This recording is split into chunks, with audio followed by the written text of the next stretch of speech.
Hello, manifestors. So today I am answering your questions. I went on my Facebook group and requested people to ask me their questions so I could answer them in this video.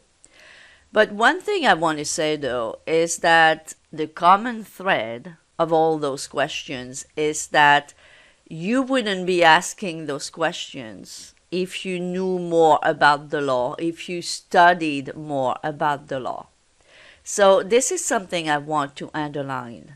If you read Neville, if you listen to his lectures, if you read more about other teachers talking about the law, if you read my blog and maybe other blogs about the law, as I said in general, if you study more about the law, you will have the answers to all your questions. And of course, if you need one-on-one help, check the links down below this video. But without further ado, let's answer your questions.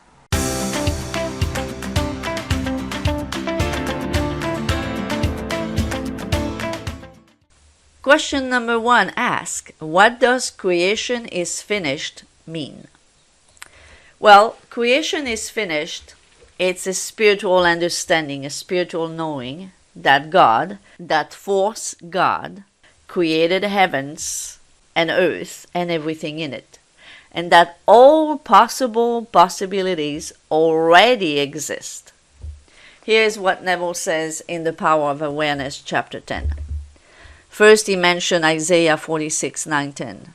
I am God, declaring the end from the beginning and from ancient times, things that are not yet done.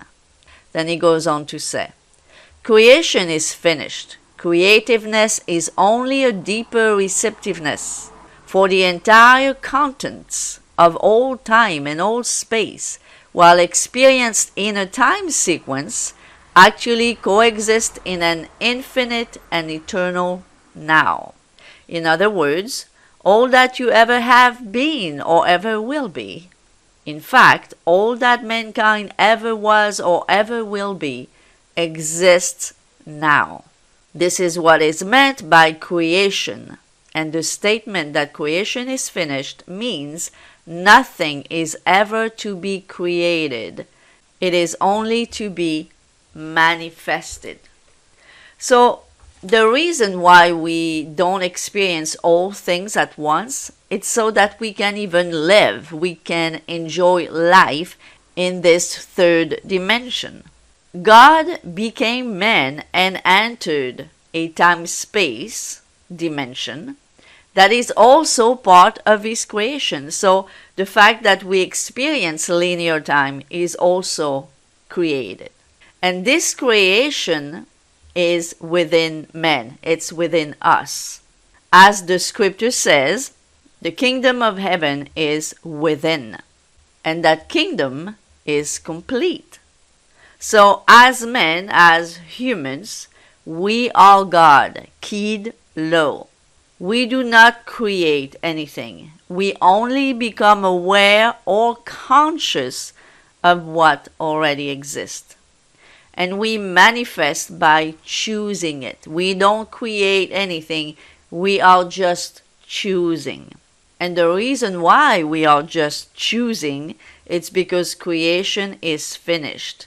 However, imagination is limitless. If you've noticed, your imagination, if you have practiced your imagination, you probably have noticed it's completely limitless.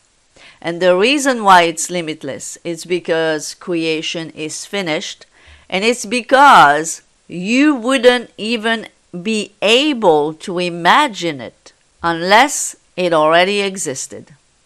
So this is what it means that creation is finished. So it was a little bit of a long answer. That's why I put this question first and foremost, because it's so important to understand this once for all. Next question asks, how do I get rid of guilt feeling if I am in a relationship for 15 years with a partner who loves me, but I don't feel it fully, and I'm thinking about another SP? It stops me from entering my scene and I'm hesitating serving two gods.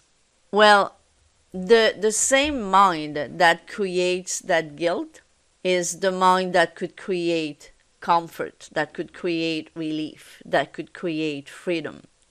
So you have to understand that that guilt that you're talking about, it's your own creation. Nobody and nothing outside of you is making you feel guilty. You are the one creating it for yourself. So you have to come out of your own head and understand what you're doing. Ask yourself the question, who is creating this guilt? No one, nothing but you. So since creation is finished, both you feeling guilty and you feeling not guilty at all, both exist. But you chose one, right? You chose to feel guilty. Your own mind is creating this guilt. Your own mind is creating the struggle. And this is what a lot of people are doing before they understand the law. They are creating their own hell, so to speak, their own struggle. But they don't have to, because God does not struggle. You don't have to. All right? So just decide to use your mind as friend instead of foe. Next question asked. I am trying to revise my childhood for limited beliefs. I do not have only one memory, but hundreds. Can I revise all of them, or do I have to revise separately? And how many times do I have to revise one memory? So if you have hundreds of negative memories, in that case, don't go revise one by one. Unless maybe they are very specific and very, very negative, then revise maybe that one. But if you have that many, it means that the whole childhood was pretty much a whole big block of the same type of limiting beliefs. So I would revise as a whole. I would create a scene that implies that my childhood was completely different. So the scene implies that. It implies that it was completely a different story. And how many times you have to do it? You have to do it until it feels real, until when you think of your past, instead of thinking of the real thing, of the original thing, I should say, you're thinking of your revision more. If when you think of your past, you're still thinking of the original, it hasn't taken root yet. You have to do it again.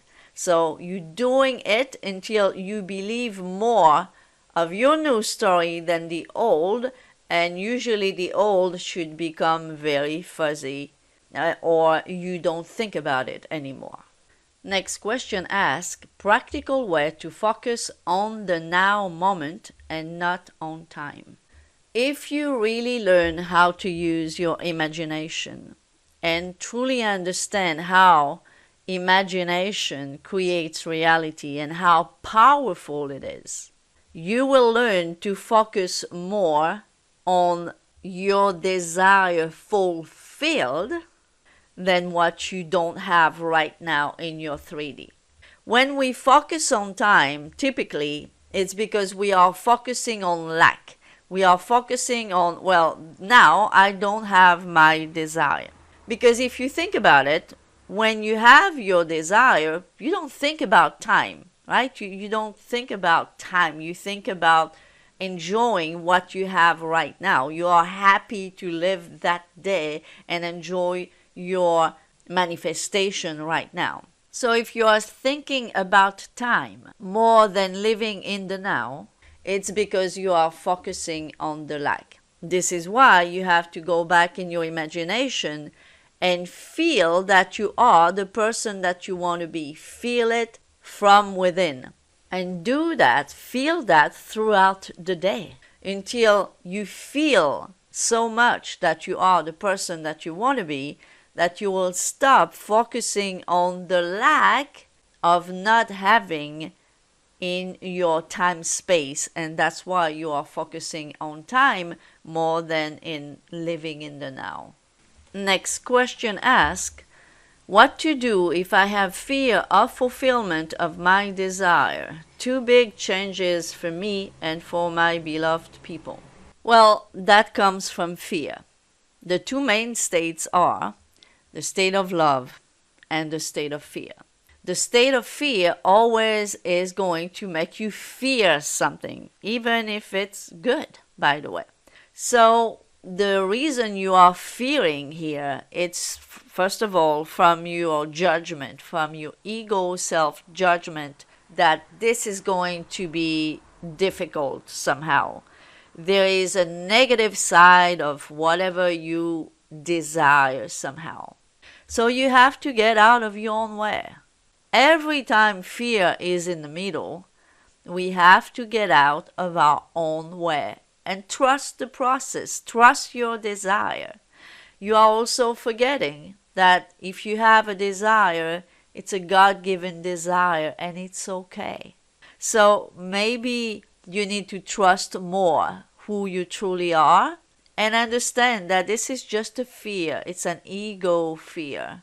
So just step out of that fear. Remove yourself from that ego little separate self that is fearful and trust more your God self that if it's saying, you can have this, well, then you can without any fear whatsoever. Next question asks, all techniques must be done repeatedly, and what should I do after affirmation/imagination? It's not what you should do after, but more before, especially when it comes to affirmation. Affirmations, if you are trying to convince yourself using affirmations from a complete opposite state, it's not going to be working. And this is why I'm not teaching affirmations anymore. Because the thing is this. The way I used affirmations when I understood the law worked for me because I used affirmation in a certain way.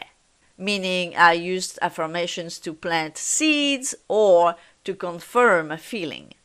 But a lot of people are using affirmations the other way around. They are using affirmations from a very bad state or very opposite state trying to convince themselves. So when it comes to affirmation, it's not what you should do after, but before. You need to feel that you are the person that you want to be, and then you can affirm to solidify this feeling if you want. Okay, that's number one. When it comes to imagination, you need to lose yourself in the imaginal act. Again, do not, the same as affirmations, do not imagine in order to get something from a complete opposite state. Imagine to be and feel who you want to be. And do this over and over until you feel it. So to answer your question, should it be done repeatedly? Yes. Most of the time it should, because it needs to be practiced until you feel the reality of it. As for what you should do after imagining, you need to stay in the feeling. And that feeling of being who you want to be is all throughout the day. You need to feel that as much as you can all throughout the day. Next question asks, I am only into manifesting SP because of everyone is you pushed out, meaning I understand all was my doing, so he's not to blame for distancing himself. But how can I be sure SP or other SP is the one I want if I create everyone? Where is the merit? How are they even different or special? Okay. I have to say this person here is totally confused. It's really a big confusion about so many things here. First of all, I don't even understand why this person is saying, I am only into manifesting SP because everyone is you pushed out. I think it's coming from a huge misunderstanding right off the bat here. And also there is a misunderstanding about everyone is you pushed out. Everyone is you pushed out simply means, basically, that people will reflect your inner world. Okay, that's all it means. It has nothing to do with SPs. So stop linking SP with everyone is you pushed out. They have nothing to do together. That doesn't make any sense. Plus, the reason why you know if you should manifest an SP is, well, if you want to manifest a specific person, then you do. If you don't, you don't. But it has nothing to do with everyone is you pushed out. And where's the merit? There's no merit. This doesn't make any sense here at all. Just a big misunderstanding, okay? You manifest a specific person when you feel that you want, for a deep reason, usually for a very good reason, right? That you want someone specific. And I understand why we would want sometimes someone specific, because even though there are a lot of people on this planet, not everyone is going to make us feel a certain way, all right? Number two, everyone is you pushed out has nothing to do with manifesting an SP. Everyone is you pushed out. Everyone is yourself pushed out. Everyone, not just your SP, not just a romantic partner, everyone is reflecting your inner world. But it has nothing to do with manifesting a specific person. And that has nothing to do with manipulating people either. So stop being confused, like I said earlier in this video. That's why, guys, you need to study the law, because some of those questions are really showing that you do not understand the basics of the law yet. Next question, can we manifest multiple things at one time and within a specific time? Well, we always manifest multiple things at one time, all the time. We don't just manifest one thing. We manifest multiple things all the time. So the answer is yes. Yes, you can manifest multiple things at one time, even consciously. When it comes to a specific time, that's not how I manifest, because it's an oxymoron a little bit. Because every time you start talking time, you're not living in the end. All right? Living in the end means you know it's already done. It's already done in your fourth dimension, in your imagination. It's already done. It's already finished. It's already created. So forget about time. It will reflect. It will reflect in the 3D. Yes, in time. It will reflect. But stop thinking about time consciously when you manifest something, when you imagine that you have a desire. Stop thinking time, because by thinking time, you imply that you don't have it yet. You're not living in the end, okay? So don't think time when you manifest. Just think that you are now already. You are who you want to be. Next question asks, how do I get rid of a deep bad state? Well, number one, by no longer identifying yourself with that state. I don't even know what you call a deep bad state. You may be confusing it with an emotion, with feelings, because a state is more your identity. Maybe you have not understood what a state is. Your state is what you identify with. It's your identity. Like being a female, it's a state. Being a mother, it's a state. Being a teacher is a state. Being single, it's a state. Being married, it's a state. So what exactly is a big bad state, a deep bad state? I don't know what you're talking about exactly. That's very vague. But number one, don't identify with that state, if it's a state anymore, and embody a new state. All right? If you want to be someone completely different than that so-called state you're talking about, ask yourself the question, how would I feel if I was the state that I want to be in?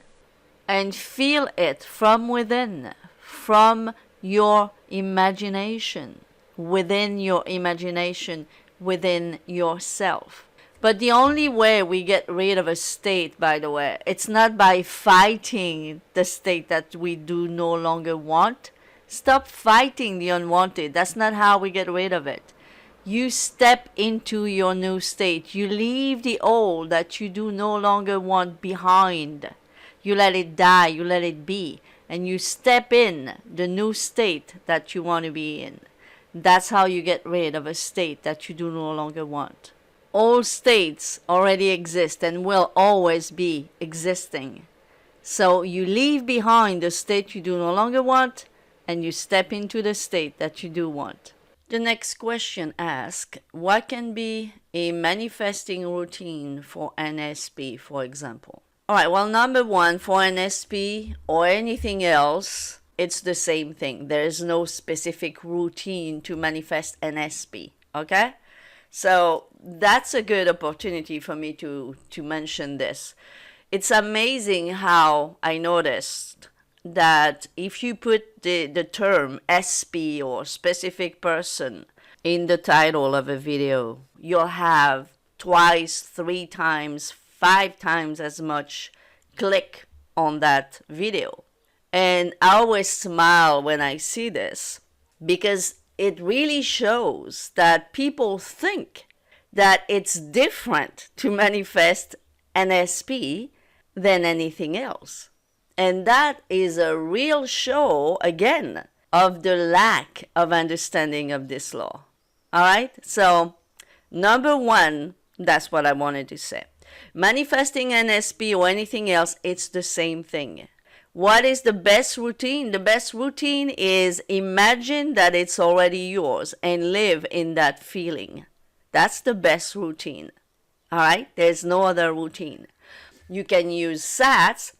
You can do SATs before you take a nap. You can do SAT even without falling asleep, just putting your brain wave in the most alpha wave as you can. Relax, detach from the world around you.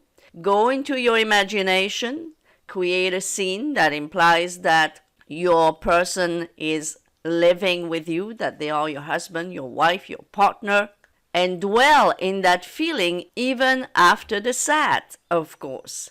Dwell in the feeling that imagination creates, if you know that imagination creates, and dwell in the feeling of it is done. My manifestation already exists in my imagination, therefore it will reflect in the 3D. That's all you have to do.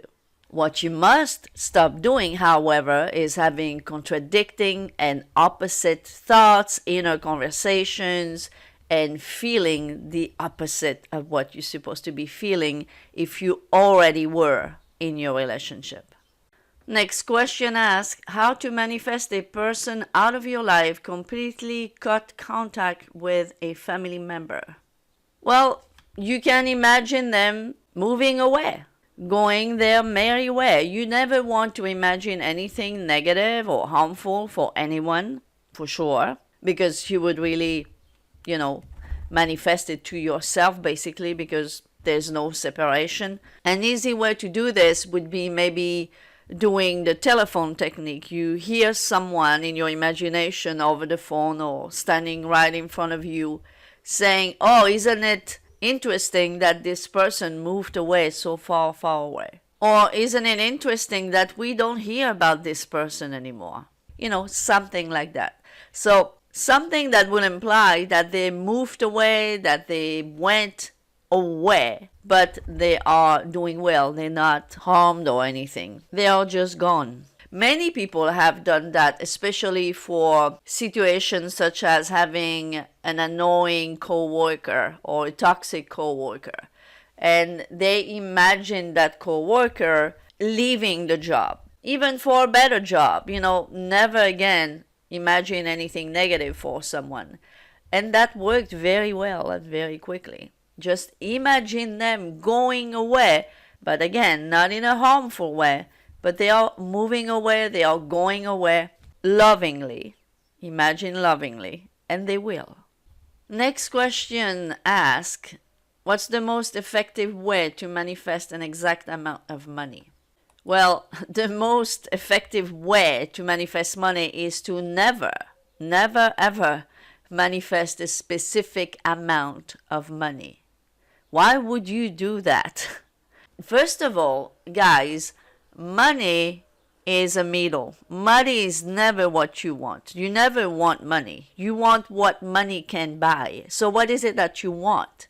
Do you want to be financially free? Do you want to have a house? Do you want to have 3 cars? Whatever it is that you want with that money, you do not want a specific amount. This is coming from the law of attraction, most certainly. We do not manifest a specific amount of money because, number one, it's a middle. We never want to manifest a middle. We want to manifest our end. All right? So what is your end? What is that you want with that money? That's what you imagine. And you never want to imagine money anyway. Do you know how many stories I've heard of people imagining they were counting money and then they ended up counting someone else's money? So please, guys, don't fall into that trap. This is a teaching from the law of attraction. You go to the end. You don't imagine money. You imagine what you want, what you truly want. Go to the end. The money is never the end. It's the middle. Next question asks, I wish to manifest many things at the same time. How do I go about it? Well, number one, remember, guys, that you are always manifesting more than one thing at once. We always naturally manifest many things at once because we are never thinking and focusing and feeling just one thing. We always feel many things, right? So we do manifest many things at once. Now, talking about conscious manifesting, if you want many things at once, embody the feeling that it would imply that you have everything you ever wanted. The Isn't It Wonderful technique from Neville, that's what it means. It's not to repeat like a robot, isn't it wonderful, isn't it wonderful, isn't it wonderful. It's to embody the feeling, wow, isn't it wonderful to have everything that I want? Embody that feeling and you will manifest all the things that you want at once. The next question asks, reality shifting. Please explain how to shift reality. All right, first of all, I don't really like that term reality because some people think about reality as like you almost like jump into another planet, into another universe. That's not what it is. Reality shifting is simply shifting states. All states are already created and already exist, from the worst state to the best one, right? So you shift your reality, means you shift your life quality basically, right? By shifting state. So you embody a different state, the state that you want to be in. So whatever state you want to be in, whatever state is your choice, ask yourself the question, how would I feel if I was that person? And you embody that feeling. You can use imagination for that, obviously. You go into your imagination and you embody that persona in your imagination. And you do it over and over and you keep that feeling as much as you can throughout the day. And that's how you shift reality. Eventually, you are going to shift into that state in your 3D world permanently, or should I say, as long as you keep embodying that state. And last question for today, and I know I have many more questions. They will be answered in the next questions and answers video. And the question asks, how it affects SP keeping in no contact and being non-responsive during this period of time while still manifesting so that I can work on loving myself. What you do or do not do in the 3D does not matter. So yes, frankly, it is better not to contact an SP as long as you have not completed your manifestation, because it's usually useless. Sometimes, more often than not, it's more harmful than anything to contact them. All right? So, yes, you leave them alone. You leave the world alone. You do not contact them and you focus on your inner world. Like you said, you focus on working on yourself, on your self-concept, your self-love, whatever you need to do.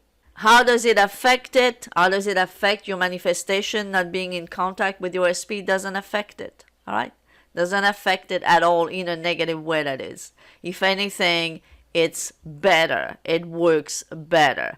If I personally was manifesting a specific person, I would not contact them. All right? Because been there and done that, it's so much better to focus on your inner world and forget about contacting them in the 3D. It's useless. What matters is what you do inside. I hope those questions and answers were helpful, guys. I'll do another one very soon so I can answer the rest of the questions that I have had in my Facebook groups. And thank you very much for asking those questions. Don't forget to like and subscribe and share this video. Thank you for watching and see you next time.